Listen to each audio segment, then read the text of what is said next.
Welcome to the Naked Patient Podcast. This is the first podcast a guest has ever brought me a drink. Cheers. Cheers, Jed. Thank you. It was Hey, let's do Virgil's. cheers. This looks like beer, probably, but we're drinking Virgil's root beer, which is going to be great because I probably need some sugar today. Otherwise, you'll see me like fall asleep on this show. Get your sugar on. I've fallen asleep in one podcast episode. I will never say who it was. You did? I did. I completely dozed off while this person, I won't male, female, I'm going to say, while this person was telling me a story. Some people have the. I'm actually trying to train myself to not have that drolling, monotonous sound. Monotone. Yeah. So I'm trying to. I don't even think it was their voice. It was just like I'll take a half day off and do these, and I usually will come knock out 4 or 5, so I've got a whole month's worth of episodes ready to go. Mm-hmm. And it had been a long day, and I was just anyway. Yeah.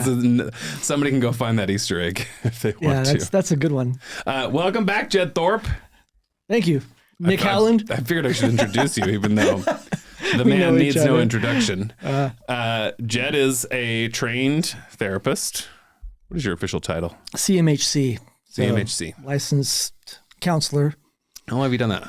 Over a decade now. Man. Yeah. It's a cool degree because in Utah, it's primarily set up in the past to accommodate social workers. So you would go into your field of social work, and then you could move on to a master's of social work, which then you get a license to be an LCSW. Okay. But I graduated with a psychology degree. Mm-hmm. So this CMHC you can get into the master's program without having the social work undergrad stuff. Oh, okay. So any 4-year graduate in whatever can get into this line of, this next degree. And social work, you need the social work. Do you have any particular area that you specialize in? Trauma. Yeah, which is a good question because I used to get annoyed with that question because I didn't want to be, pinned down on something. This is what I work on. Yeah. Only this, but I get that that's good for marketing. Yeah, good for marketing. Dude, I have had the same thing. I'm 8 years into my practice, very close in time. And for the first, 4 or 5 years, people were like, well, what do you specialize in? Oh, I do everything. Yeah. Head to toe, all of it. And I've had to kind of start to create niches where this is really what I'm very good at, and this is what I market the most. Because over me right now is like body contouring after weight loss, mommy makeovers, and then there's a few smaller. Like I'm the one of maybe, I think I'm the only surgeon in 4 states who does migraine surgery. Oh wow! And so I market that a little bit. But first of all, your phone buzzed. Oh, I'm gonna put it on Do Not Disturb. Thank you. We can edit this part out later. Edit that part out, Nick.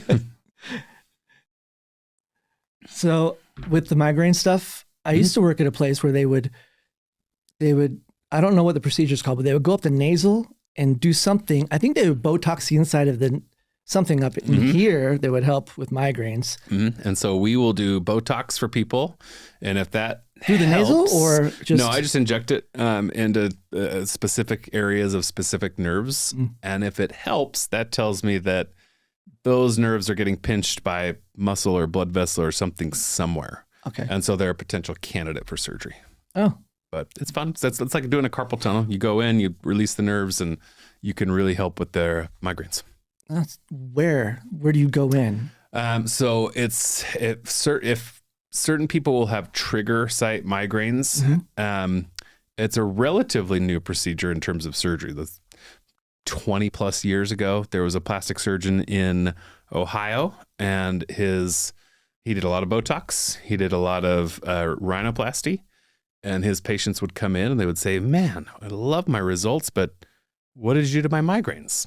And at the time, we didn't really know what caused migraines. We thought, oh, it must be something in the brain. And there were all these different medications targeting different things. And he had this theory, well, if Botox is working, Botox paralyzes the muscle, then the muscle must be pinching off a nerve somewhere, causing pressure to cause these migraines. And he was able to go show that indeed there were specific nerves getting pinched off by muscle, or arteries or bands of tissue, and those were causing some of these types of migraines. And so depending on the trigger site, we'll go release those nerves. So it's commonly in the back of the neck, we release the greater and lesser occipital nerves. And then in the front, if you have temporal migraines or migraine right behind your eye, there's two nerves there right behind the eye, the supraorbital and the supratrochlear nerve. And then on the side and the temples, it's called the zygomaticotemporal nerve. Oh, there we so go. good with Get rid of names. all those. I know. I think my thing just popped All off. just anatomy. It did. It's like, drink me. Oh, Anyway, little migraine surgery. that's cool. I chose the trauma piece because ultimately, because that's what I say, but hey, Jed, what do you do? And I say, therapy's therapy. Every therapy, everything is the same. People try to complicate it, really. So therapy is therapy. We go in, figure out what needs to be resolved or healed, and then that's it. You process through it and you live. You keep on going, rocking and rolling. So now I just say trauma. You will do trauma some therapist. EMDR with it, right? But EMDR, remember, people think it's like good marketing. Sure. EMDR, good marketing, because the way it's portrayed is that it's going to be going and, hey, we're going to have you do this process, and then it's magically going to help you move through it easily or something like that, which isn't the case. First of all, it's just changing a belief system. Firefighters and stuff, they use this now. They can't say it's EMDR, so they have a different term for the process. It's the same thing, right? Because it's all, what's it called when they copyrighted on something? Oh, really? Patent. Yeah, they can't call it EMDR, so they have to call it something else. Okay. But if someone's house just burned down and there's people there like, this is so awful. Yeah. The firemen have been trained to go through and do this procedure, bilateral stimulation, back and forth. And what do you want to believe? What's a good belief that you could hang your hat on some level, that everything's going to be fine, that I'm okay, that we're going to make it, that kind of thing. So they'll go and do the process of this EMDR, bilateral stimulation, and build that belief system with them on scene. And the sooner, with the trauma, the sooner you address it, the easier it is to move through. Okay. Isn't that wild? So the further back, the more difficult it is because it kind of gets buried and settled in. Yeah. But if it's right away, if something's happened, this EMDR process is nice. That's fascinating. Yeah, and they'll come, hey, Jed, I want to do this EMDR. I'm like, great, we can do it. But just so you know, you will feel everything. It's not like a numbing anything. You feel it. You have all the emotion. It just comes out real quick. You know what I mean? Yeah. It's just a real, intense. It's just intense. But it's always just working through a belief system. Mm-hmm. Yeah, always. Yeah, Haley has shared her story on this podcast where she was in a very abusive relationship right out of high school and used EMDR to process a lot of it. But when she came on the podcast, it was the first time she'd really discussed it publicly or at least verbalized it. She had posted about it before on like an Instagram post, but she'd never vocalize the entire experience. And so it was interesting to watch her on the podcast as she was doing it, because we would go home after the episode, after we recorded, and she would say, I completely forgot about those things. And I had gaps in my memory. So she had actually asked me, she says, do you think that was from the EMDR, or do you think that's just the trauma response to the trauma? It could be both. EMDR is, you do have to go about it carefully. When I went through EMDR, it was like super intense. I went through it with a group of therapists. Another therapist that I knew also went through it, didn't have as successful of an outcome as I did. And so she had that kind of overlaying feelings of, I'm not okay. Because it wasn't really, it was just kind of opened up and not resolved properly. Yeah. So I don't know if that was some of what was happening with the memory stuff, but interesting. Yeah, I think she she feels like her EMDR therapy had really helped her not change the memories, but at least process them in a way that weren't so painful anymore. The perspective. Yes. Yeah.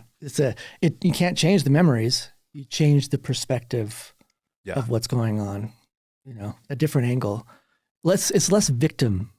100%. Like it's instead of this is a horrible, awful experience, you don't have to take away from that. It was a tragedy, but now you can move through it with a more like, oh, here's what I learned and it was awful. However, this is actually helpful now because I can do all these things that I couldn't do prior to this. I have these opportunities. I can connect with people in a different way. I have, I feel like I'm stronger. I'm more resilient now. Those kind of things. Yeah, I think that perspective shift is huge. Yeah, all belief system, schema stuff. Let's talk about therapy a little more because we came in and I was laughing. Well, not laughing, but I would love to get your take on this because I think I know what it's going to be because I think it's the same as mine. There is a ketamine clinic next door. Mm-hmm. And I saw it. I don't want to, we won't say names or anything like that. So, but as I'm walking in, there was a gentleman coming out of the clinic and he'd obviously had a difficult time in the clinic. I don't know what he was dealing with, but he was visibly upset, crying. And I know that there's no therapists in this ketamine clinic. It's kind of just, you come, you hook yourself up to an IV, they monitor you. And I think it's an anesthesiologist or some sort of anesthetist who monitors your vitals while you're on ketamine. And that's it. And they have a treatment protocol where sometimes it's, anywhere from 3 to 6 sessions and you pay your money and you have your sessions. And I hate that. Yeah. It feels loosey-goosey on some level to me. Like, if you're not going to have somebody to talk about what you're experiencing, I just don't know how it's helping. Here's what I think. Mm-hmm. First of all, ketamine, interesting chemical. You know what I mean? It's interesting. It's almost like a sedative where I don't know enough about it to get into the biology or the chemistry of it. What I do know is it allows your brain to be more fluid around how it's going to perceive stuff. Mm-hmm. So that's great. Hey, cool. If I want to mold something, I want to have it, I don't want hard clay. I want moldable clay. Ketamine will help it to become more moldable. The issue is that people go in, they'll have the treatment. Their brain is now all moldy, well, not moldy, but moldable, moldy. So their brain is now moldable through this process. What you're wanting, from what I'm hearing anyway, is you're wanting someone to go in and be able to direct how it's rebuilt. Yeah. With more empowering, positive, grateful perspectives, thoughts and, perception. But it's not there. So they leave. And then I guess they just do this. Yeah, they just cross their fingers. I hope, right? Well, and before, like, if this is going on, if you're going to do this and you're my client and I'm not going to be there, what I'll say to you, and I'll say to whoever is watching this, really the only thing you can do is go in with some intent. Sure. So the brain is really good because it has a bunch of information up there that you really don't have access to. So if it has a direction of what to look for, that will be helpful. Yeah. Like, so you would go in and say, how might I benefit from this situation? What would a more healing and empowering belief system be about this experience? Mm-hmm. And then it might I think you'd have a better chance of that. I think is vital. At least going in with some intention and not just, hey, hook me up some ketamine and let's see what happens. Yeah. I pulled up while you were talking because I didn't want to butcher this. We use ketamine every day at my work. Yeah. Every day for people coming out of general anesthetic, we will use ketamine. And so I'm going to read you the actual mechanism of action because I kind of geek out on pharmacology a little bit. Listen, I come here because I like I like it when you geek out. It's fun to connect with. Thank you. Because I feel like I can follow it a little bit, which is pretty fun. Oh, well, and I geek out with you on the psychology side because you are much more depth than I do in that, and we feed off of each other. So ketamine is a non-competitive N-methyl D-aspartate, NMDA receptor antagonist. So it's going to kind of block that NMDA receptor. So it has different effects, which you talked about most of these already. Dissociative anesthesia, which means it's going to it's a very good pain control device. Right.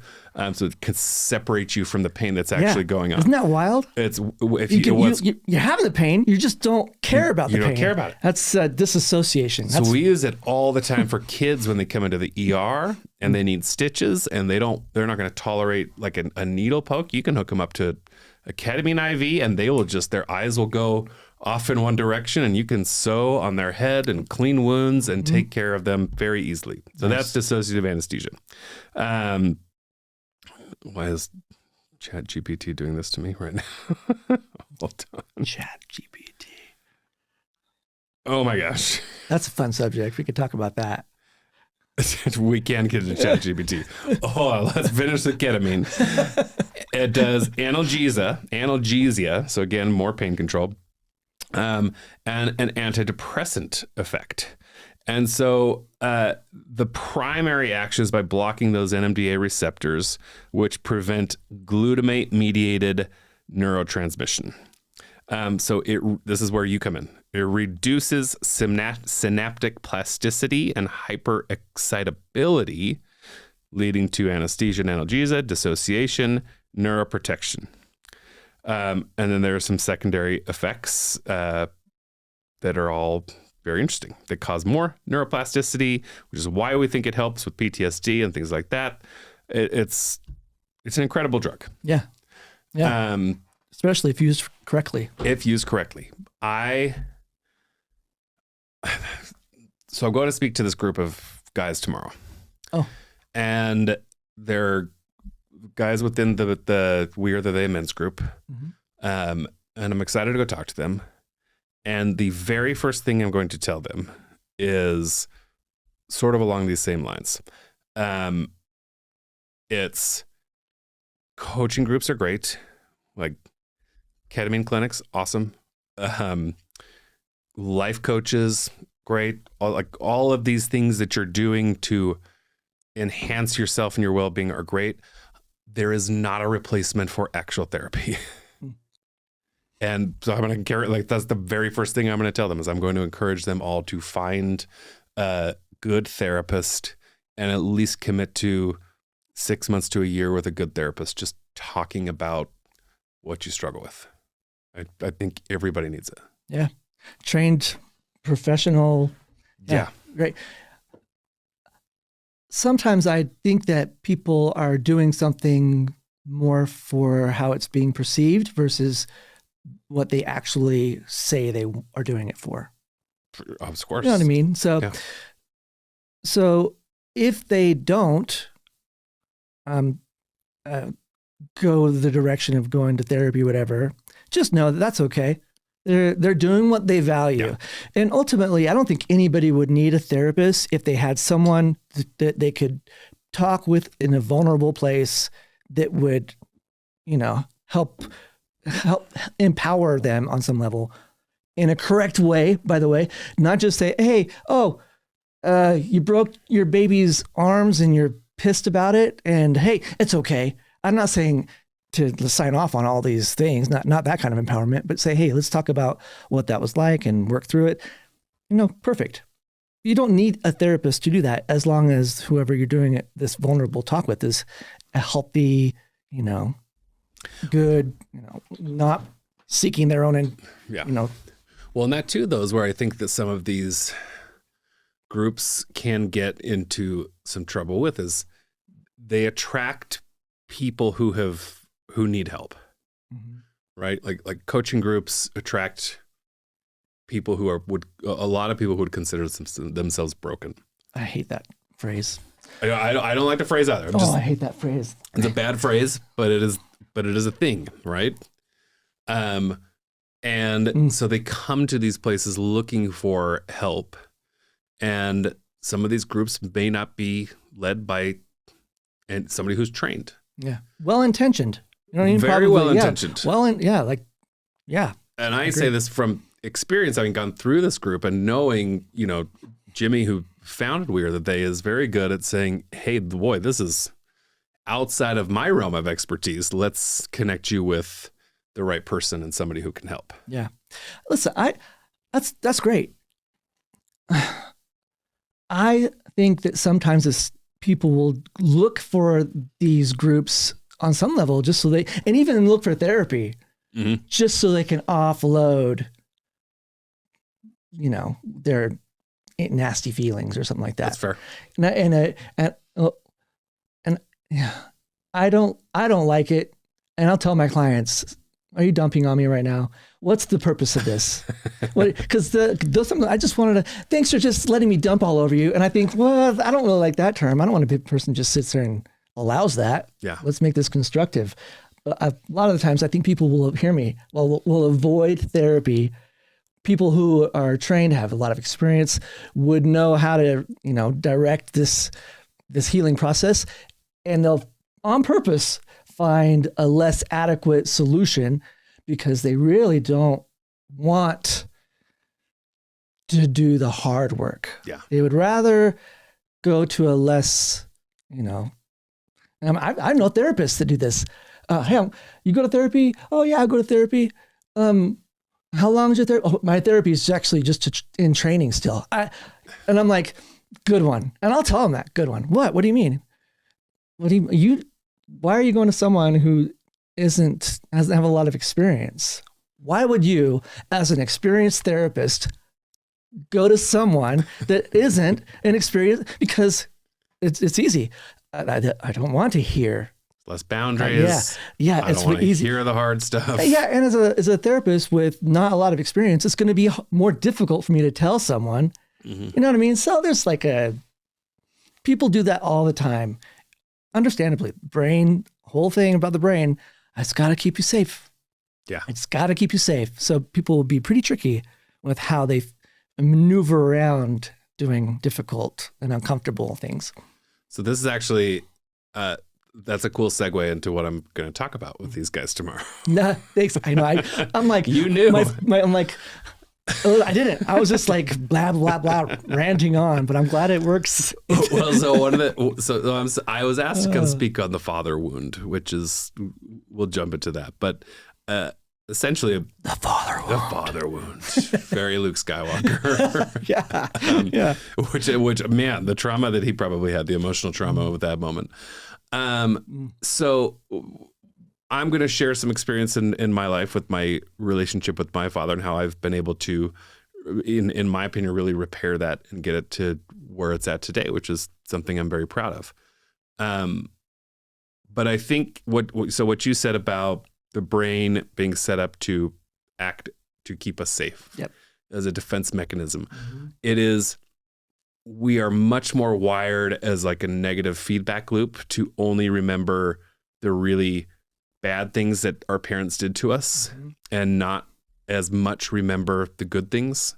So we're going to much more remember the time that, dad didn't come to our soccer game or yelled at us for doing something than we would the 10 other times that he was kind or came to a game.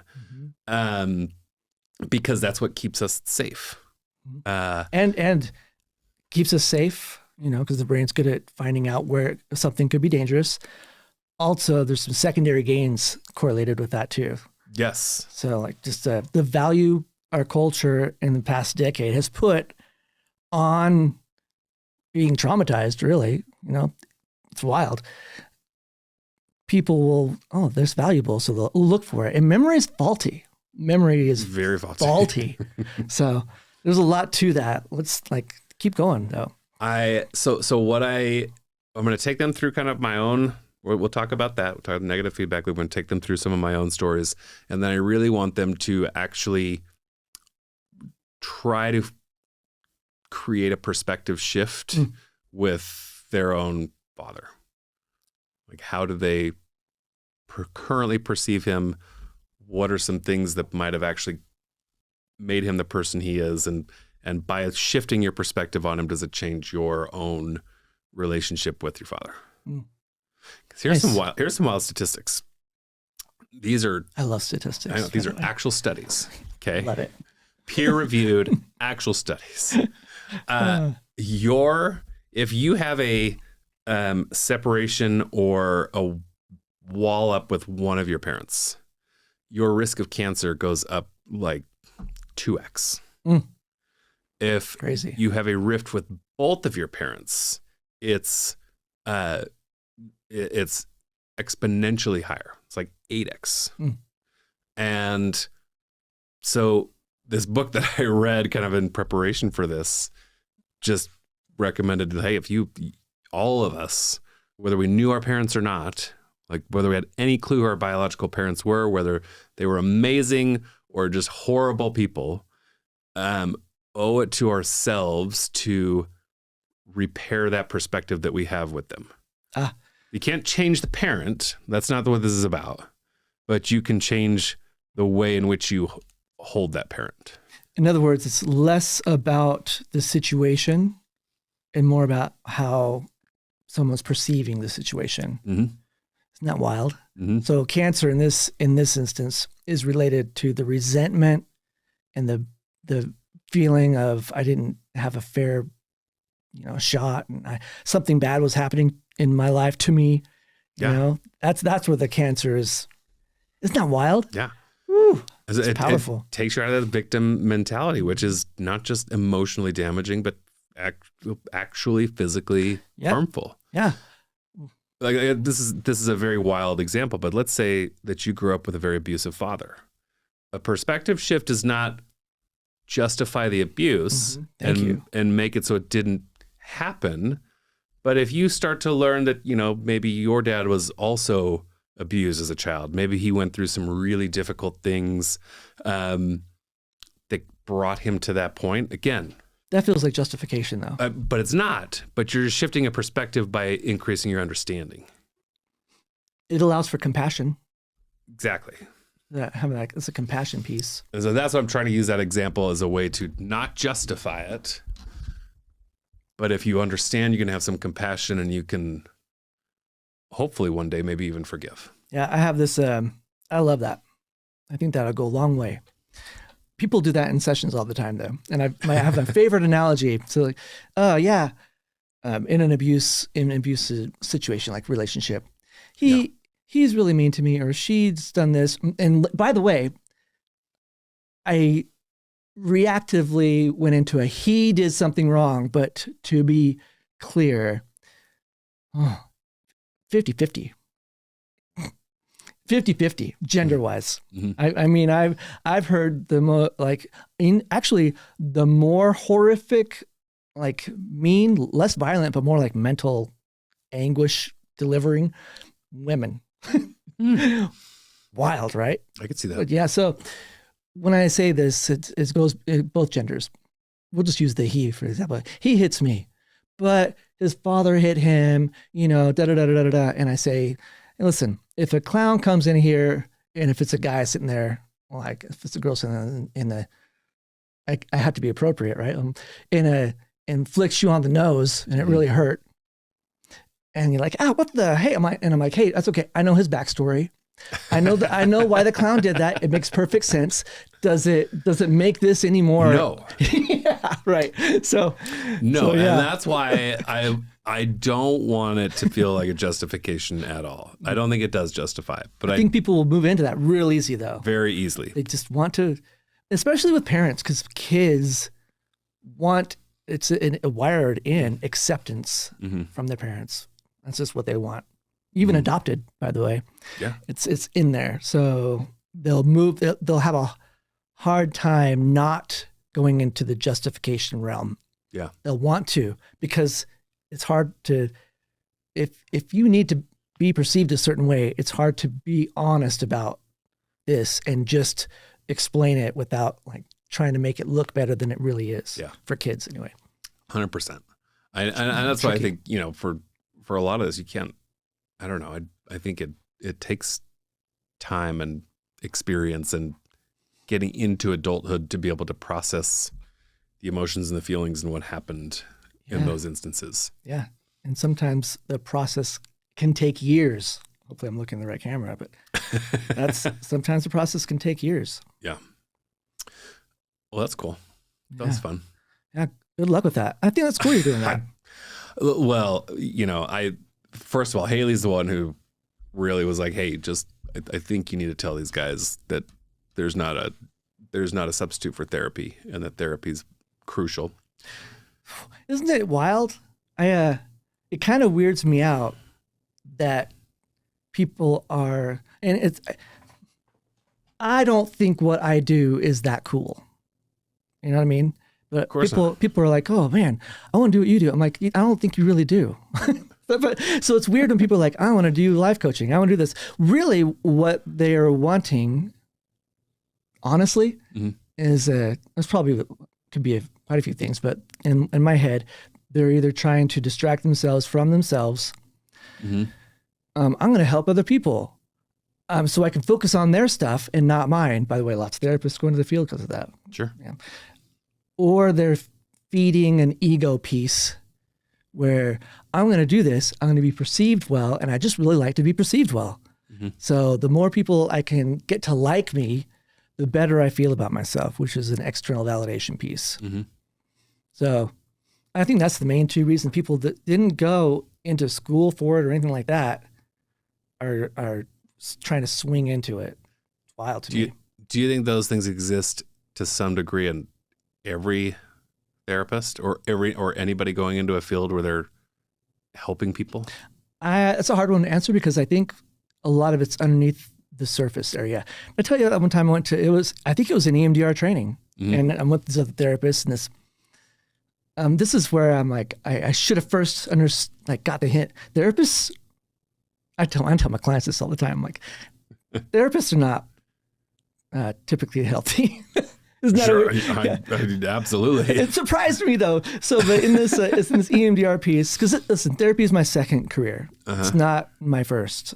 I think it's that to answer that question, the later in life someone gets into it, probably the less they're into it, trying to heal something of their own. Yeah. So, I went to this thing, and this therapist, a bunch of us in there, and been years, not new therapists really that. And why did you get into therapy? I'm like, well, 2008 hit and my recruiting business went under. And I basically didn't have any other thing. I wasn't really interested in therapy. I got my degree in psychology, but it wasn't like a passion or anything like that. It's just that people were the most interesting thing to me, but I was very not like, oh, I gotta figure this out. Da, da, da, da. It was just like, I'm not really interested in a lot. I can't make money doing video games. I'm just not that good at them. I wish I could. So I just go to school. I guess I'll just do therapy. But the more I've done it, the more passionate and more fun it's gotten, to be honest. Yeah, for me, I love my career. And I remember the first time you and I met, you told me why you think I became a plastic surgeon. Do you remember this? Listen, I have like a blanket statement with any plastic surgeon, really? or doctor for that matter. Okay. And it goes something like this. It's good that, hey, by the way, this is a good opportunity. People, I can say something that you might not like, We're still going to be friends afterwards. Oh yeah. Oh, I really didn't like this when I heard it the first time. Oh, really? I don't remember what I said, but it's probably something to do with I need to be needed. Is that it? Very similar. Yeah. So it was that piece for sure. It was, you asked me, why'd you go into plastic surgery? And I think I probably gave you my generic answer, which is, I always wanted to be a doctor and this and that. And you said, yeah, I also think it was maybe for external validation. And somewhere along the line, I think maybe you, and this is your words to me. Yeah, I don't remember. Somewhere along the line, I think maybe you felt like you hadn't satisfied your mom or another woman in your life, and so you went into a field that would allow you to satisfy all of the women. Yeah. And I said, oh, I don't like that. And then I went home and God, that actually feels way too close to home. Good job for like even being curious about way it. more close than it should be. And yeah, in all honesty, looking back at my relationship with my own parents and my mother, my parents divorced when I was 16. I had to kick my dad out of the house at one point. Yeah, and I'm starting to remember. yeah, and I was the oldest Yeah. son. And so suddenly, like, I'm the man of the house. I'm the protector. I take care of mom. And I think a lot of that just led to, oh, this is what I do. I help women. Yep. That's my I thing. am the protector. Yep. And so plastic surgery became a very big option. Yeah. Yeah. And it's nice. There's somewhat of a complex too, where one of the things I think, do you mind if I talk about what I remember of something No, we worked please. on that's pretty, I am an open book. So- you can share anything and everything. I think one of the things we might have worked on was boundaries around when you could work or when you could take calls, because you were always being called. You were always hear me. You were always needed. You were always Yes. needed, Yes. which is a damn good place to be for someone who feels like they don't have value. It's Yes. a real good place. Yeah. So external validation, big check for doctors, big check. So, and I do that with most doctors that come through. They on some level really get a lot of value from being needed and having that. And life and death doctors too. Like, what about that? Heart surgeons, forget it. Oh, for sure. They are. And I'm listen. I don't want to cast a blanket statement across doctors, but I think a lot of them struggle with exactly what you said: is they don't have enough of that self-confidence or inner work of like, I'm enough. So they have to have all that from everybody else. Yeah, but I don't think they'll see it. And by the way, and you know, like, what do people say? A lot of doctors or whatever, they're just not passionate. They're not compassionate. They don't have a lot of range. Good. You don't. So I respect the hell out of people that are doing those things. Sure. I'm not trying to say anything derogatory. I never would, because in my head, I kind of know that you, as a doctor, can't be like a heart surgeon, that kind of thing, can't be emotionally invested. You can't. You can't. Otherwise, you're going to sit there and you'll have too much compassion. You'll start double thinking and questioning stuff, because you'll need something to happen because you're emotionally involved now. And so, hey, give the doctors a break that don't seem to have any emotion. Good. We need them not to have emotion. We need them to be that detached. That's what saves people's lives. And they're on some level, I think they're okay with it. You know what I mean? Like, it's just how they're. You have to compartmentalize. I mean, if you know, I've had my wife on my table before, and if when she goes to sleep, she's still my wife, and all of the feelings and everything are there. That can create a problem in the operating room. So I bet. it has to be another set of breasts, another tummy, another body. Yeah. And you have to compartmentalize that. I can come back to it and be compassionate. Yeah. But in that moment, this is work, and we're going to get this job done. Yeah, and done well. But I bet when you really think about it, you're even more careful. You stuff are. like I that, mean, like- listen, you learn to compartmentalize, but yeah, the cases that I have the most anxiety around, I wouldn't say, I would say there's a higher level of anxiety around those cases. I'm still able to compartmentalize it, but there's definitely a higher level of anxiety around people on your table that you already really know and love. Yeah. Like especially friends and family. Yeah, I bet. Yeah. I get a little when I want to tell clients, hey, just think about this for a second, because a lot of times they'll come in and they'll want their counterpart, their husband or boyfriend or whatever, to have more emotion. I want to connect with them more. You don't actually, because we have roles. You know what I mean? Mhm. It's okay. I think sometimes people think that their marriage, their partner has to fulfill 100% of everything, all their emotional needs, which that doesn't, no. We're so isolated now, right? Like we almost depend on that because we have little connections outside of this person. Yeah. Originally, though, it wasn't like that. We're more societal, more connected. So we could go out, we could have these connections, not deep emotional connections or whatever. Like I wouldn't tell someone my darkest secret and not my wife, right? Sure. I don't want to have an emotional affair, that kind of thing. But we would have other people that we could, connect with. But now it's less like this. So people are like, I need them to do everything. I need them to do everything, but they just can't. And men just typically, on average, aren't wired as much for compassion as women. I might get in trouble for saying that, but it's just how it is. You're going to have outliers. I'm more sensitive. And well, here I'm a therapist, right? So it's okay. We go different trees. We all look different. We all have different looking leaves and everything else. Still a really cool forest. But don't try to make someone who's like gender, like man, like a strong, well compartmentalized, or a doctor or a firefighter. You can't say, hey, I want you to do that and be real connected with me emotionally all the time. You know what I mean? It's just, that can't happen. Otherwise they'll, I think, lose themselves. I did see this on, I feel like this was an Instagram post from another therapist who... my walls are up. I know. Careful. Careful. Because you're immediately going to rebut this. For real. Like I have a hard time, and I just hope in my heart, I say in my head, I'm like, and I know there's good therapists. I know there's real good therapists out there. I'm not, I was gonna say I'm not the only one. That sounds kind of conceited, but it's, I know I'm not alone.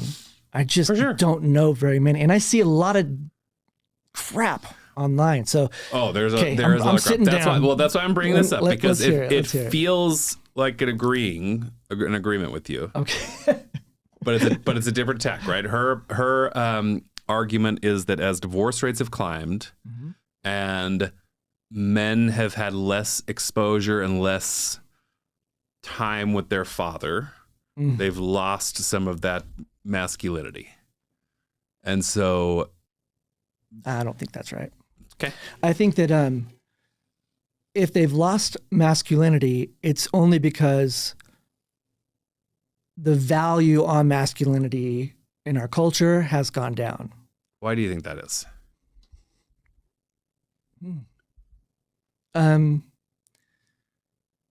Well, the value on being emotional and connected and emotional intelligence has gone up, so that might have something to do with it. I don't know the answer as to why that is.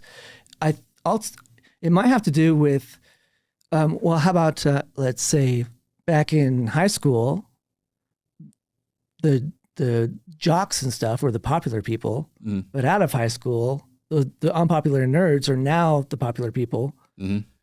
Less manly, less I can bench 300 pounds, whatever. You know what I mean? Less that, more cerebral. Sure. More using their minds. Like, listen, I shouldn't be rocking the boat, to be honest. I am not built physically to be an athlete. Like, sure. I'm a slight of frame. I like to call myself, right? I'm like, I can't gain weight or anything. So. And I think that's okay. I think physicality is only one small aspect of masculinity. Yeah. And so so what is it that's being lost? What is it in this is this therapist saying they have less of because they haven't had the example from the father? Leadership, the ability to set boundaries. Okay. I think they've also, it's probably, listen, I lean a lot on environmental molding of some, like programming, I like to call it. So if I'm a kid and I'm growing up and my dad's not there, yeah, I probably will. I can see where she's coming from. I probably will take on more characteristics, more feminine characteristics, because I don't have someone to look at that's it's giving me an example of masculine Yeah. behavior. I can see that. Yeah. Like, do I think it's 100% accurate? No, but I do think there's, Yeah, I think that. I appreciated the point. And also, my viewpoint is biased because I came from a home that was divorced and Yeah. had to take on a lot of roles. Yeah. What about mating selectivity? So if the culture is putting more emphasis on more feminine features versus Yeah. wouldn't the women be mating with the men with more feminine features or feminine behaviors versus the what used to be like back in the 60s or 50s? Sure. So maybe there's even some genetic stuff going down, Oh, you did it. You're tricky. You're tricky. I didn't do anything. I'm like generational, right? Like the epigenetic stuff. Yeah. Ah, well played, Dr. Howland. This stuff just fascinates me.